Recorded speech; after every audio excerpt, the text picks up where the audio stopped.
अखिल भारतीय क्षत्रिय महासभा के तत्वावधान में महाराणा प्रताप जयंती के अवसर पर 32वीं शौर्य यात्रा महाराणा प्रताप जी की प्रतिमा पर माल्यार्पण कर देवास गेट, दौलतगंज, नई सड़क, क्षीरसागर से सामाजिक न्याय परिसर में सामाजिक समरसता सम्मेलन के रूप में परिवर्तित हुई।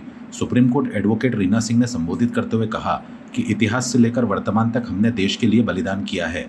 गोवा के पूर्व जिला पुलिस अधीक्षक महेश गांवकर ने कहा कि इतिहास साक्षी है, हमने कभी देश का नुकसान नहीं किया क्योंकि हमारे पूर्वजों ने इसे अपने लहू से सींचा है। बिहार के युवा नेता अंशुमन मोहन ने कहा कि हमें संघर्ष करना पड़ा है, मुगलों से, अंग्रेजों से, अब हमारी सरकार से। अध्यक्षता राष्ट्रीय महामंत्री श्री अनिल सिंह चंदेल ने की।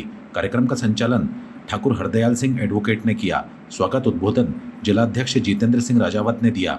आभार युवा विंग के प्रदेश सचिव दर्शन ठाकुर ने माना। शौर्य यात्रा में 100 मंचों से पुष्पमाल तथा पुष्पवृष्टि से अभिनंदन किया गया। शौर्य यात्रा में घोड़े, बग्गी, बैंड, देशभक्ति के गीत बज रहे थे तथा केसरिया पताका फहरा रही थी। कार्यक्रम में मुख्य रूप से आनंद सिंह खींची, शंकर सिंह पढ़िहार, लोकेंद्र सिंह गौड़, श्याम बहादुर सिंह बघेल, कमल सिंह नरूका, शैलेंद्र सिंह ठाकुर, शंकर सिंह चौहान सहित बड़ी संख्या में समाजजन राजपूती गणवेश में शामिल थे। जानकारी ठाकुर हरदयाल सिंह एडवोकेट तथा मलखान सिंह ने दी। कार्यक्रम में बड़ी संख्या में समाजजन उपस्थित थे।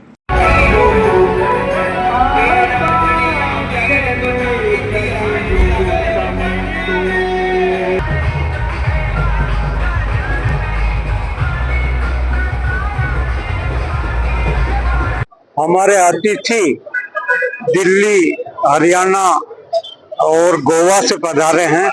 ये सब महाराणा प्रताप जयंती के अवसर पर उज्जैन में एकत्र हुए हैं और आप लोग देख रहे हैं कि कितना उत्साह है जनता में इस महाराणा प्रताप जयंती को लेकर।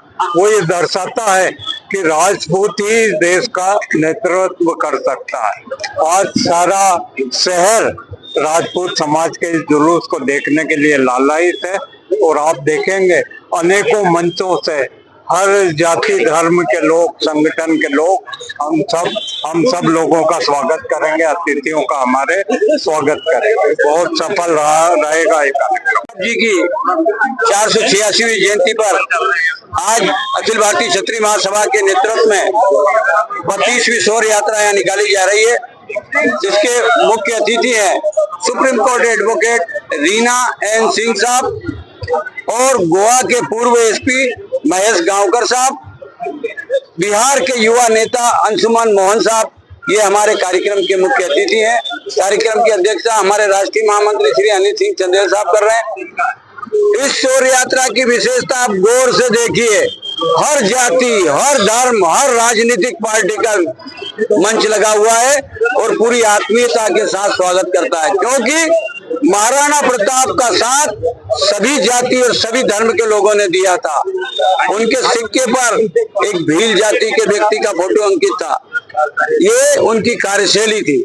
इसीलिए महाराणा प्रताप जयंती के जुलूस का हर जाति के लोग स्वागत करते हैं। आप सबको महाराणा प्रताप जयंती की हार्दिक शुभकामनाएं। देखिए, सबसे बड़ा संदेश तो ये है कि जो महाराणा प्रताप जी का जो व्यक्तित्व है वो चरित्र में नहीं विद्यमान है, चित्रों में नहीं है।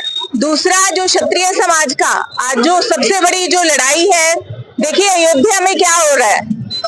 श्री राम जन्मभूमि मंदिर ट्रस्ट में एक भी क्षत्रिय नहीं था। जब से सुप्रीम कोर्ट का फैसला आया तो अखिल भारतीय क्षत्रिय महासभा ने अनेकों बार राष्ट्रपति, प्रधानमंत्री, सूबे के मुख्यमंत्री योगी आदित्यनाथ जी को पत्र लिखा। एक भी क्षत्रिय ट्रस्ट में शामिल नहीं था और आज देखिए नतीजा क्या है कि राम नाम की लूट मची है। ये बहुत ही ज्यादा दुर्भाग्यपूर्ण है। दूसरा, जो क्षत्रिय समाज का जो युवा है आज वो यूजीसी की लड़ाई लड़ रहा है। पहले जो SC ST का था, एक समाज में था, आज वही चीज अगर कॉलेज यूनिवर्सिटी में आ जाएगी तो देखिए हमारे युवा का तो भविष्य बनने से पहले ही बिगड़ जाएगा। तीसरा, जो सबसे अहम मुद्दा है जिसकी हम लोग लड़ाई लड़ रहे हैं वो है कि जो आरक्षण है वो आर्थिक आधार पे हो, जातिगत आधार पे ना हो। और आखिरी पर जो सबसे मजबूत जो कड़ी है वो है हमारा राजनीति में घटता प्रतिनिधित्व। उसमें मैं ये कहना चाहूंगी आज महाराणा प्रताप जयंती के मौके पर कि आज संपूर्ण देश में ही नहीं विश्व के हर हिस्से में महाराणा प्रताप जी को स्मरण किया जा रहा है, उनकी जयंती धूमधाम से मनाई जा रही है, पर उस सबके साथ हम लोग ये संकल्प लें कि हमारे गांव में सरपंची के चुनाव से लेकर के लोकसभा विधानसभा के चुनाव तक हमारे जितने भी भाई हैं बहनें हैं वो अपने जिले में अपने समाज की वोटें तो बनवाए, क्योंकि आप सबको वोट देगा कौन? आपकी वोटें ही नहीं है तो प्रतिनिधित्व कहां से आएगा?